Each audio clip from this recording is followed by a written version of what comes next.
Hey guys, welcome to my Geek Rant. So today I'm going to be talking about Princess Leia number 5, the final comic in the Leia series, at least for right now. So actually, I enjoyed this comic. I actually enjoyed how it wrapped up. As I said before, hasn't really been my favorite series. Even in the beginning of this particular comic book, wasn't really into it.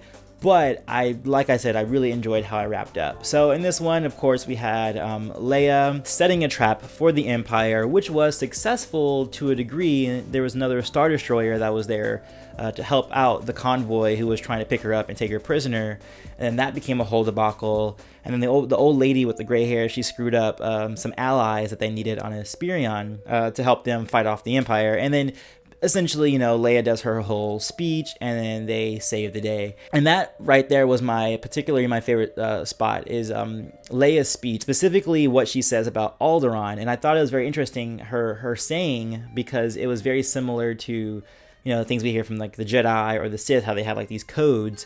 And then she says, like, instead of fear, we have imagination. Instead of aggression, we have hope. Or I can't remember exactly what the quote was, but it was very inspirational, and it showed what Alderaan was. They're like, they're these creative beings, they're like these artful people, and she wants that to survive and to endure. And it all comes together. It does come together maybe a little bit too well. I don't think there was good payoff for everything that was there, or it wasn't earned payoff for some of the setups that they had within the story. Particularly, there's a part with Yvonne where Yvonne's saying, who's going to lead us now? You've got all the Alderaanians together, who's going to lead us? And then Leia's like, you should lead them. You're a perfect candidate for it. And that wasn't really earned from Yvonne. Yvonne has kind of been her sidekick, and she hasn't really done anything in the comic that would say that she is a leader. She's just there, or the reason that was written there is because she's like Leia's biggest supporter, and she's like, the sidekick, and we've seen her this whole comic, so that would make sense to see her, to not make sense, but it would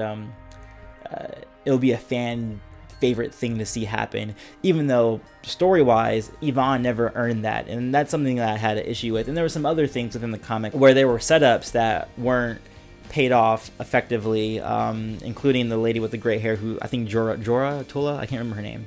And then the stuff between the sisters, the Imperial sister and the Rebel sister, I don't even think that was even resolved, if I remember correctly. But yeah, like I said, I'm actually glad that this series has wrapped up. I am looking forward to Lando, which should be out next week, so I'll be reviewing that. I'm hoping it's a bit more engaging for me. This one wasn't so engaging. As an overall series, really can't recommend it unless you are a dedicated Princess Leia fan. Other than that, I say you can definitely pass this comic. But that's it, of course. Peace, love, and may the Force be with you. Always.